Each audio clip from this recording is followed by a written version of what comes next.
এই কাহিনী কেৱল মনোৰঞ্জনৰ বাবে প্ৰদৰ্শন কৰা হৈছে। প্ৰদৰ্শিত সকলো ৰচনা সম্পূৰ্ণৰূপে কাল্পনিক আৰু কোনো ব্যক্তি, ব্যৱসায়, জাতি, বৰ্ণৰ লগত সাদৃশ্য মাথো অপ্ৰত্যাশিত। এই প্ৰদৰ্শনীৰ উদ্দেশ্য কোনো ব্যক্তি, জাতি, বৰ্ণ ও ধৰ্মৰ বিশ্বাস বা ভাৱনাক আঘাত দিয়া নহয় আৰু এই কাহিনীয়ে অন্ধবিশ্বাস, কলা যাদু, তন্ত্ৰ-মন্ত্ৰ আদিৰ কোনো প্ৰকাৰে সমৰ্থন নকৰে। এক অন্ধকাৰ পৃথিৱী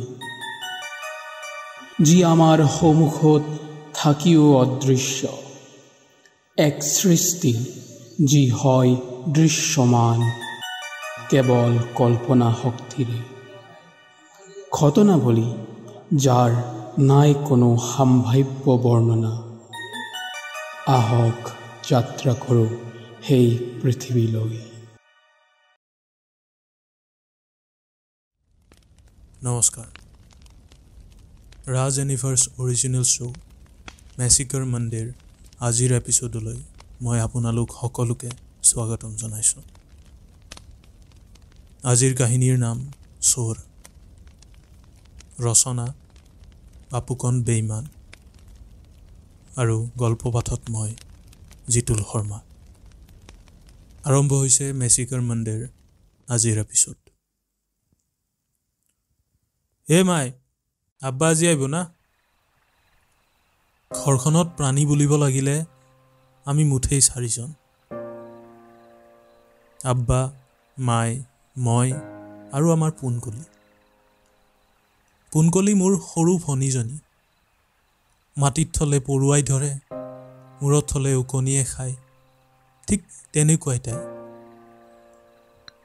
গৰম চাহত চেঁচা পানী ঢালি খোৱা, চাহত ভিজোৱা বিস্কুটখন চাহত পৰি যোৱাৰ পিছত সৰু সৰু আঙুলি দুটাৰে ভিজি উঠি চাহত উপচি উঠা বিস্কুটখন তুলিবলৈ যুদ্ধ কৰি চাহৰ বাতিটোৰ আটাইখিনি চাহ মাটিত পেলাই দিয়া, মাংসৰ আঞ্জাত জ্বলা পালে আধা মাটিত আধা আঞ্জাৰ বাতিত পানী ঢালি দিয়া,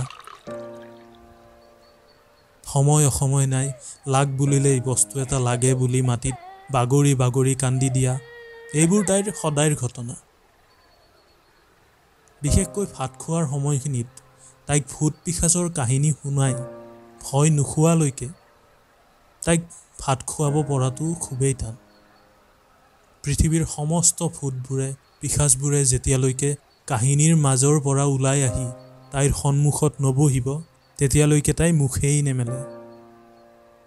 যেন ভূতবোৰে তাইৰ সন্মুখত বহি তাইক কৈহে দিয়ে, ভাতকেইটা সোনকালে গিল, নহ'লেতো কেতিয়াই উঠাই লৈ যাম। বীৰা, জিন, তেতেলী তলৰ ভূত, আহঁত গছৰ ভূত, বাঁহবাৰীৰ আটাইতকৈ দীঘল আৰু ঘন বাঁহচুপৰ ওপৰত উঠি থকা পিশাচিনী, হাত ভৰিবোৰ মঙহ নোহোৱা দীঘল দীঘল, পেটটো দীঘলীয়া পানীলাও এটাৰ নিচিনাকৈ তুল তুলকৈ ওলাই পৰা, ক'লা ক'লা মৰা তেজৰ নিচিনা দীঘল দীঘল হাত ভৰিৰ নখবোৰ, নাকটো আধা ভঙা, আপচু, চকুকেইটা য'ত থাকিব লাগে তাত নাথাকি মণিটোৰ সৈতে কোটৰৰ পৰা ওলাই দুবৰি বনৰ আগ এটাত ওলমি থকাৰ নিচিনাকৈ ওলাই অহা, মুখখনৰ এফাল নাই, সেইফালে দাঁতবোৰ ডাঙৰ গজালৰ নিচিনাকৈ কট কটকৈ জিলিকি থকা। এইবোৰ কথা নকলে তাইৰ পেটলৈ ভাত যোৱাটো মিছা।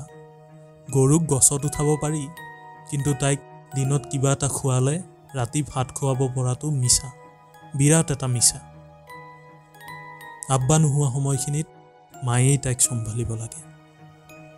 কাহিনীবোৰ কৈ কৈ একেলগে ভাতকেইটা সানি সানি অকণ অকণ লাৰু কৰা, আৰু এইটো আব্বাৰ নামত, এইটো মাৰ নামত, এইটো মোৰ নামত, আৰু এইটো শেষত পোনকলিৰ নামত। পোনকলি কোন? মই বুলি কৈ জঁপিয়াই উঠি তাই লাৰুটো মুখত সুমুৱাই আৰু চিধা গৈ বিচনাত পৰেগৈ। মায়ে আকৌ তাৰপিছত গৈ মুখখন ধুই দিবলৈ, পানী অলপ খাব ক'বলৈ তাইক খাটনি ধৰি থাকিব লাগে। তথাপিও যিমানেই ডাঙৰ হৈ আহিছে তাইৰ ভূতৰ ভয় কমক বাঢ়িছেহে। কাৰেণ্ট গ'লেই তাই য'ত থাকে তাৰ পৰাই ৰাউচি জুৰে। দিনত টোপনি আহিলে যদি ঘৰৰ আটাইকেইটা মানুহ বাহিৰত বহি বা কিবা কাম কৰি থাকোঁ, তাই সাৰ পোৱাৰ লগে লগে ওচৰত কাকো নেদেখি বিকট চিঞৰ এটা মাৰে।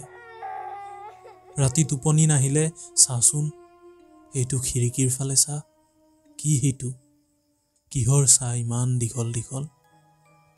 লাহে লাহে আগুৱাই আহি আছে।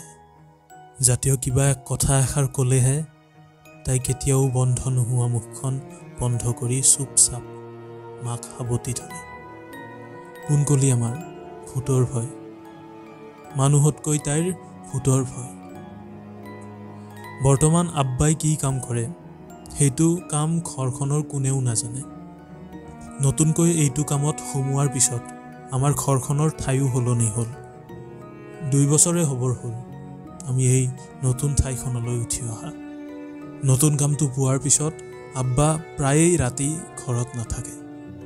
কি কাম কৰে এদিন সোধোতে মাথো কৈছিল, এতিয়াৰ কাৰণে এইখিনিয়ে জানি ল যে চৰকাৰী কাম এটা কৰোঁ, তাক বাদে মানুহৰ হানি হোৱা আৰু আল্লাই মাফ নকৰা একো কামতে হাত নিদিওঁ।